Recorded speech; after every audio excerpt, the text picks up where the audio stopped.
मुल्तान में एक दरबार जहां पर साइकिलों का चढ़ावा दिया जाता है। साइकिलों की सरकार जो भी इनको नया साइकिल ला के देता था ना, आग लगानी उसके टायरों को और साइकिल के ऊपर चढ़ बैठना, बंदे की मुराद पूरी हो जाती थी। इन्होंने अपनी लुआब से पंचर लगा दिया।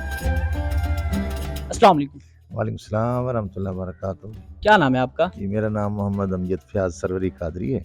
सर बताइएगा, माशाल्लाह ये जो दरबार हजरत बाबा साइकिलों वाली सरकार, इनका असल नाम क्या है और ये साइकिलें जो यहाँ चढ़ावा दी जाती हैं किस तरह से ये जी बुजुर्ग, इनका नाम तो ये बाबा इमाम बख्श साहब है। जी जी। तो साइकिलों की सरकार इनको इस वजह से कहा जाता है कि ये बस बचपन से ही इनको साइकिलों का शौक था।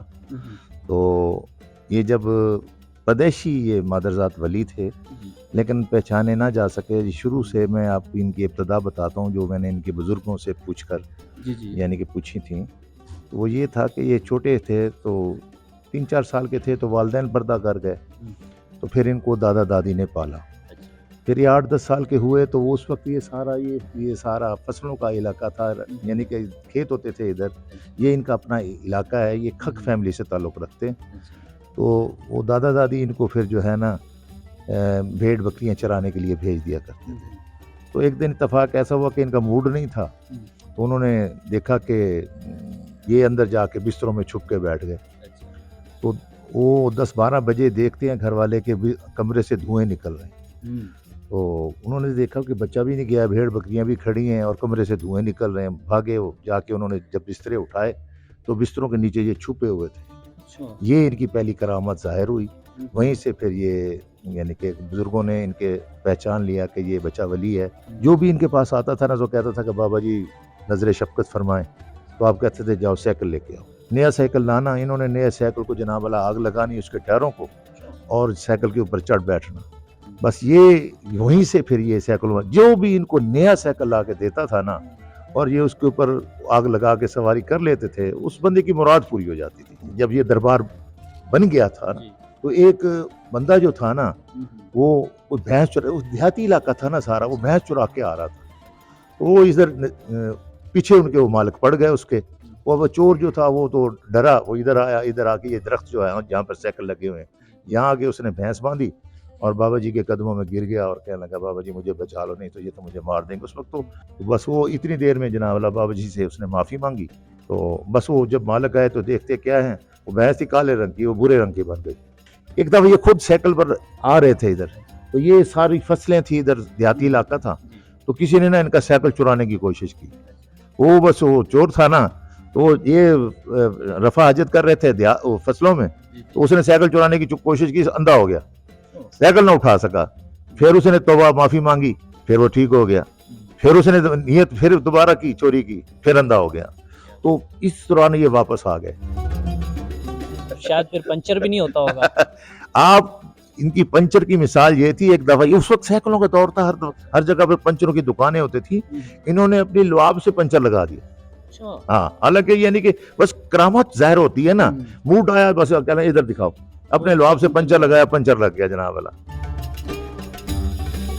साइकिलें जो है वो दरख्तों पर लटकाई गई हैं। ये बड़ी कितनी अरसे से ये इन्होंने पर्दा तो 27 अक्टूबर 1964 को किया था। ये भी इनकी एक करामत है। ये जो जगह है ना, ये खुद इन्होंने अपनी जगह, अपने सोटी इनके हाथ में होती थी, ये लकीर लगाई थी, निशान लगाया था कि मुझे यहाँ पे आपने दफन करना है।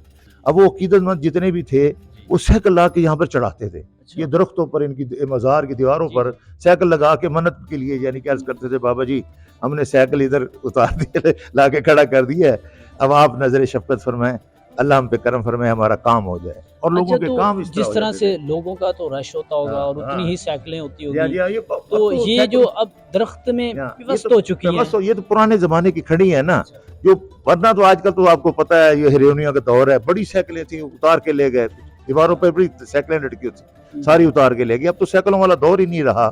अब इनकी करामत ये है कि ये साथ इन्होंने एक नलका लगाया हुआ है इधर, तो इस यहाँ पर आके लोग गुस्ल करते हैं और यहाँ पर आके पुराने कपड़े उतार के नए कपड़े पहन जाते हैं। जिसको भी कोई जल्दी मराज या कोई दूसरी मराज हो, बीमारी हो, है यकीन की बात, जो के यकीन पैदा तो कट जाती है जंजीरें। तो लोग इधर आके उस यकीन से इधर आके गुस्ल करते हैं, नहाते हैं, पानी पीते हैं और बस जनाब वाला कपड़े तब्दील करके बाबा जी से अर्ज करते हैं। तो अल्लाह की मेहरबानी हो जाती है, बंदा सेहतयाब हो जाता है। अच्छा, ये अब ये इनकी करामात जो है एक नलके वाली, अच्छा। ये अभी भी मौजूद है, ये अभी भी करामात है इनकी।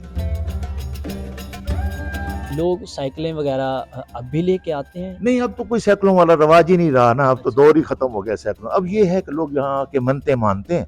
ये आपने देखा होगा ताले धागे ये बांधे हुए हैं, ये मन्नत एक किस्म की, यानी कि जी, एक जी। वो अपने आप को पाबंद किया जाता है कि जी आप मेरी ये मुराद पूरी हो जाए, अल्लाह मेरी मुराद पूरी कर दे, मैं आके यहाँ पर जो है ना जो चढ़ावा है, जो भी मन्नत मानेंगे। अब यहाँ पर मीठी देगें, बिरयानी की देगें, हलीम की देगें, यानी कि इस तरह की देगें यहाँ पर लंगर होता है यहाँ पर। तो मैंने यहाँ पर आके फातिहा पढ़ा, तो मैंने इनसे गुजारिश की, मैंने कहा हुजूर आप अल्लाह के वली हैं, आप मजदूब बुजुर्ग थे, अपने ज़माने की बड़ी करामात दिखाई हैं, तो आप मुझे भी ज़ियारत करवाएं। तो फिर उन्होंने मुझे ज़ियारत करवाई। अच्छा, आपको हाँ, ज़ियारत भी हुई है हाँ, माशाल्लाह? इनकी ज़ियारत हुई। मैंने इनसे 3-4 दफ़ा मैं इनसे मिल चुका हूँ, हम्म। यानी कि ये ख्वाब की हालत में, ख्वाब में। ख्वाब में मैंने इनको अच्छा, अर्ज़ की ना, तो ख्वाब में ये मुझे, फिर ये अगर मैं अब देर सवेर हो जाए ना, तो मुझे कहते हैं यार तू आंदा ही नहीं। अच्छा। बड़े-बड़े लोग जो आजकल जी, जी। करोड़ोंपति, अरबोंपति हैं, सिर्फ़ अच्छा, इनकी दुआ से क्या और बात अल्लाह की मेहरबानी से है। बड़े यानी कि हस्तियाँ बनी हुई हैं। तो बाबा बुल्ले शाह ने फरमाया ना, उनका एक कलाम है, ए राम रहीम पे मौला की, ये गल समझ आ जाते रौला की, निगाह वली में वो तासीर देखी, बदलती हज़ारों की तकदीर देखी। तो ये है शान अल्लाह के वलियों।